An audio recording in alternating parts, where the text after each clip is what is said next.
Mesdames et messieurs, bonsoir, ravi de vous retrouver. Bienvenue à cette nouvelle émission de notre programme hebdomadaire Questions égyptiennes. Eh bien, la question qu'on va aborder aujourd'hui, le samedi, le 12 juillet 2025, sera consacrée à la visite qu'a menée le Premier ministre chinois en Égypte et sa rencontre avec le président Abdel Fattah el-Sisi et également avec le Premier ministre Dr Moustapha Madbouli.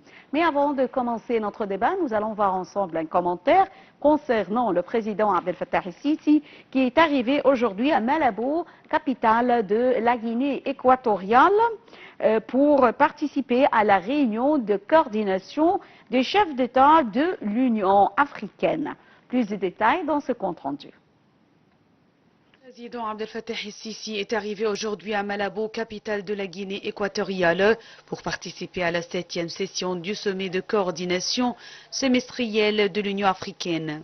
Le porte-parole officiel de la présidence de la République a indiqué que le chef de l'État participe à ce sommet de coordination auquel seuls certains dirigeants africains prennent généralement part, et ce dans le cadre de la présidence par l'Égypte du mécanisme régional de l'Afrique du Nord, ainsi que la présidence du comité d'orientation des chefs d'État et de gouvernement de l'Agence de développement de l'Union africaine, le NEPAD. À cette occasion, le président el-Sisi exposera les efforts déployés par l'Égypte pour déployer le fonctionnement de ces deux mécanismes dans le but de renforcer la paix, la sécurité et leurs liens avec les objectifs de développement et de stabilité sur le continent africain. L'ambassadeur Mohamed el-Chenaoui, porte-parole officiel, a ajouté qu'il est prévu que le président el-Sisi rencontre plusieurs de ses frères dirigeants africains au cours de cette visite afin de discuter des défis auxquels fait face le continent africain et des moyens de renforcer la stabilité à l'échelle continentale dans le but de répondre aux aspirations des peuples africains en matière de prospérité et de développement.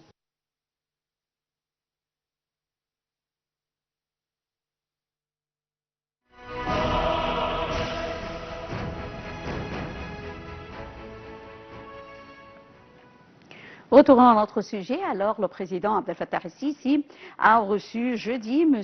Li Qiang, président du Conseil d'État chinois, en présence de Dr Moustapha Madbouli, et le président du Conseil d'État chinois a transmis les salutations du président chinois Xi Jinping au président Abdel Fattah el-Sisi, affirmant que ce dernier est considéré comme un ami précieux de la Chine, toujours chaleureusement accueilli à Pékin. Et j'ai le plaisir d'avoir avec moi en ligne Dr Imam Khalil, professeur en économie, qui va nous jeter plus la lumière sur ce sujet. Bonsoir Dr Imam Khalil et bienvenue. Merci, bonsoir madame. Bonsoir.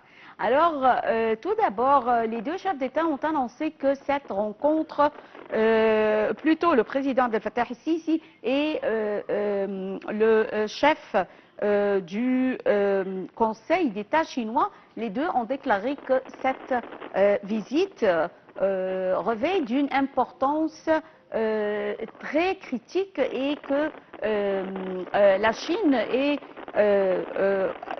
mène avec l'Égypte des relations fortes, étroites, et également on voit que l'Égypte considère la Chine comme partenaire stratégique. Comment voyez-vous le développement des relations entre l'Égypte et la Chine pendant cette période? En fait, les relations entre l'Égypte et la Chine ne cessent que croître surtout pendant les 10 dernières années. Il faut savoir qu'entre 2014 et 2024, il y a environ 23 visites de haut niveau entre les deux pays afin d'améliorer et développer toujours ces relations économiques, même politiques. La Chine présente pour l'Égypte le premier partenaire commercial au monde. Il y a des échanges commerciaux entre les deux pays qui s'élèvent à 18,2 milliards de dollars en 2024. Et aussi, on exporte des produits aussi pour la Chine. qui s'élève aussi à 2,7 milliards de dollars. Mais en fait, récemment, les relations sont en train de prendre comme une partenaire stratégique entière entre les deux pays, car l'Égypte joue un rôle majeur dans la zone du Moyen-Orient et peut être la porte clé pour la Chine pour pénétrer au marché africain et au marché européen aussi. C'est pourquoi toujours il y a ce type de visite.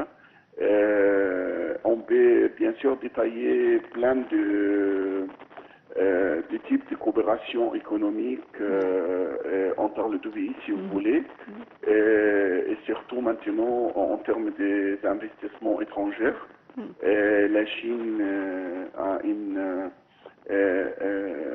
le groupe TED dans la zone économique de Canal du Suez, qui en fait qui englobe environ 150 entreprises avec des investissements qui va arriver à 3,6. Permettez-moi, docteur Imam Khalil, alors la zone chinoise dans la région industrielle du canal de Suez qui se trouve à El Ain Sokhna au gouvernorat de Suez, n'est-ce pas? Alors, cette région, vous dites actuellement qu'il y a 150 ou 500 usines, n'est-ce pas?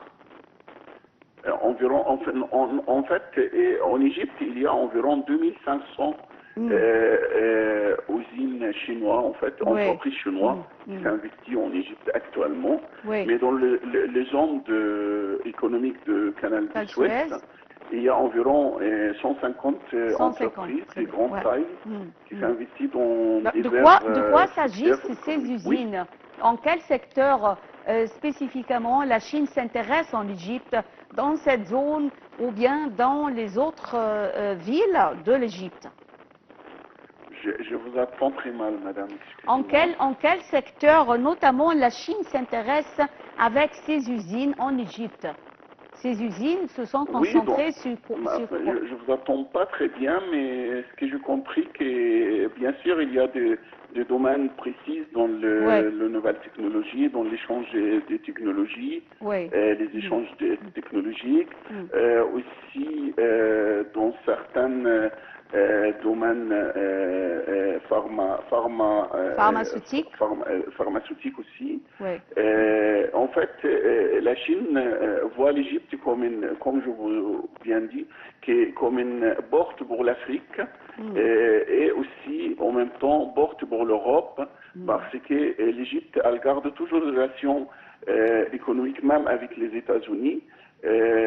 Donc l'Égypte présente une opportunité très importante pour la Chine pour pénétrer dans tous ces marchés facilement. En plus, la zone du canal de Suez, c'est une zone de situation très stratégique qui fait diminuer le coût de transport et le temps d'arrivée de produits chinois partout dans le droit marché européen, américain et africain. Alors, docteur Imam Khalil, on a vu que lors de cette visite, 3 contrats ont été signés entre les deux côtés, chinois et égyptiens. Alors, on a vu également que, non pas seulement que les relations sont étroites, mais on a vu également qu'il y a une route entre les deux, la route de la soie, la route qui était ancienne entre la Chine et le Proche-Orient. Veuillez nous jeter plus de détails sur ce sujet, ce contrat concernant la route de la soie. L'Égypte était le premier pays qui fait l'addition pour cette initiative, la route de soie, qui développe tout d'abord le commerce entre le Sud-Sud, tous les pays du Sud, où il y a où le commerce entre la Chine et l'Afrique jusqu'à l'Europe peut passer par l'Égypte directement. Donc l'Égypte est bien intégrée dans cette initiative depuis quelques années. Et en plus, il y a beaucoup d'investissements, surtout dans le domaine des infrastructures, pour faciliter l'intégration de l'Égypte dans cette initiative. Et cette initiative peut porter pour l'Égypte beaucoup d'avantages économiques, surtout en termes d'exportation de produits vers les autres marchés. Oui, oui. On voit encore que les deux parties se sont mis d'accord sur, puisque vous avez mentionné les échanges commerciaux. Alors, en ce qui concerne ce sujet, les échanges commerciaux, cet accord prévoit également l'application de ces échanges à travers les monnaies, la monnaie locale de chaque pays, alors la livre égyptienne et le yuan. Comment voyez-vous que l'Égypte pourrait profiter de cet accord? Alors, ils ne vont pas utiliser le dollar ou l'euro, mais le yuan et la livre égyptienne. Oui, en fait, c'est des accords bilatéraux, mais aussi avec l'entrée totale de l'Égypte dans le groupe économique de BRICS, qui s'est présenté tout d'abord par la Chine, la Russie, l'Inde, l'Afrique du Sud et le Brésil. Il y avait depuis quelques jours la visite de notre Premier ministre pour le Brésil concernant ce sujet. En fait, l'Égypte profite elle peut faire ces échanges commerciaux entre l'Égypte et certains pays dans le BRICS avec le monnaie locale. Et ça, c'est un point très important pour la politique monétaire en Égypte, parce qu'avec cette façon de faire le commerce, on peut lutter contre la forte demande sur le dollar. On peut aussi donner beaucoup de... Je m'excuse, docteur. On peut renforcer notre monnaie locale, le livre égyptien. Je m'excuse, docteur Imam Khalil, mais on arrive à la fin de cette édition.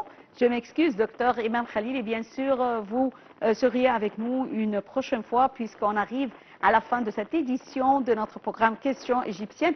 Je m'excuse bien sûr pour cette interruption et je vous remercie infiniment.